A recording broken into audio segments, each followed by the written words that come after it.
Men and women repeatedly complain about how, despite their huge effort, they are not able to develop a new relationship or hang on to an old one.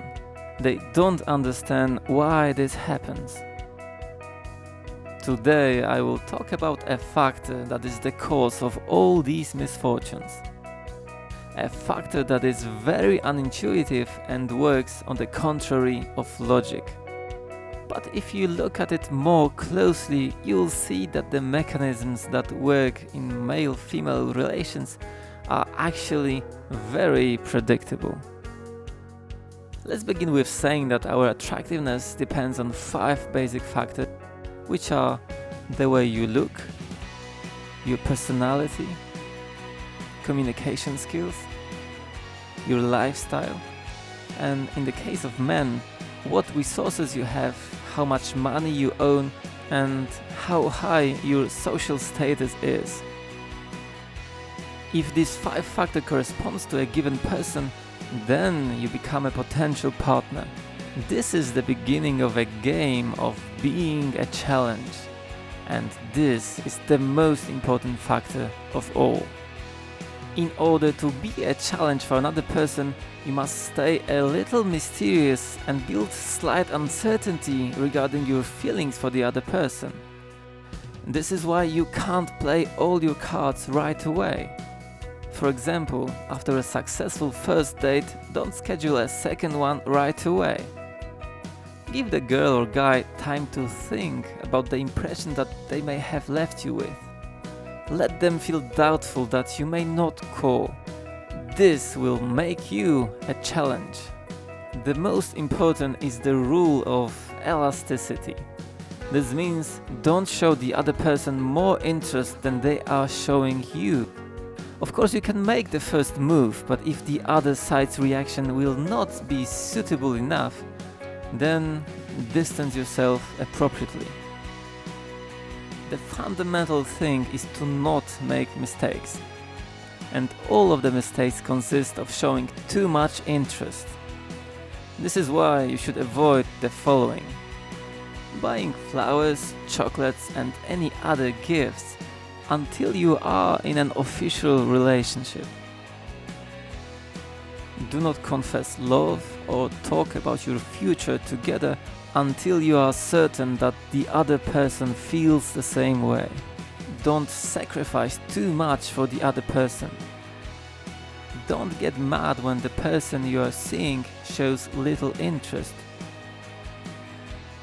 Don't overwhelm her with your text messages, phone calls, and date ideas when you notice that she shows way less initiative. All these mistakes makes you less of a challenge and kill your attractiveness.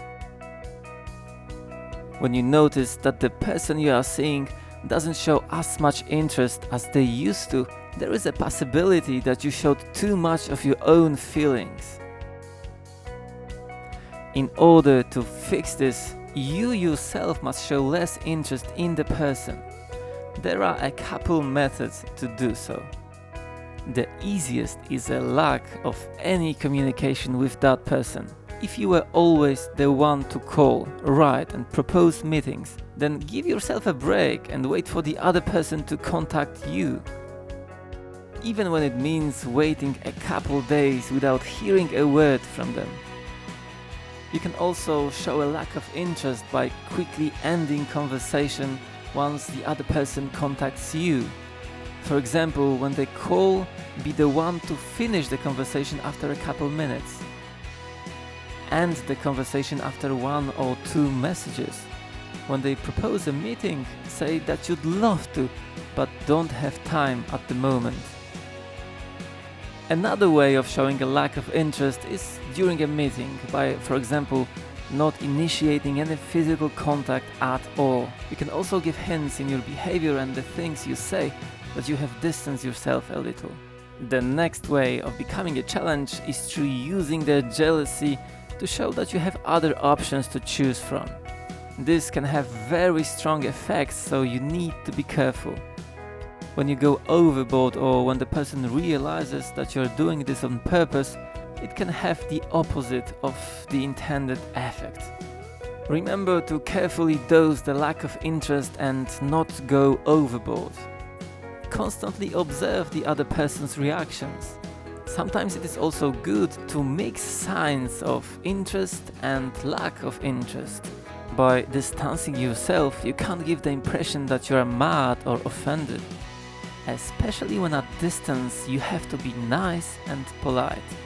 What often happens is that the person who has already lost at being a challenge and sees that the other person begins to distance themselves is scared to show a lack of interest because of the fear of ending the relationship. Meanwhile, it's the complete opposite. Showing a lack of interest is most needed in these situations. The fear can't stop you. Yes, the other person may not like it, they can find it rude or annoying, but it will ultimately raise your attractiveness level. The proof is very simple. You surely had a situation where someone you really liked has been blowing you off, which you did not like, but it made you even more needy to be with that person. It is interesting to note that being a challenge does not concern any sexuality. Many women think that once they go to bed with someone, they stop being a challenge, but this is not true. Being a challenge is a factor of attractiveness that is equally important on the first date and during a lifelong relationship. In the second scenario, a better name for this would be the balance of feelings. The difference consists of the fact that in the beginning of a relationship, this balance is very unsteady. Need is just one mistake to significantly decrease in the attractiveness department. However, when you are in a long-term relationship, it is a lot harder to throw this equilibrium off balance. This process usually lasts a couple of weeks or even months. And that's it for now, but if you'd like to get some more knowledge on this topic, please visit my website on robertmarshall.com. And don't you dare subscribing to my YouTube channel or liking my Facebook page. Thanks for watching and see you next Sunday. Robert Marshall.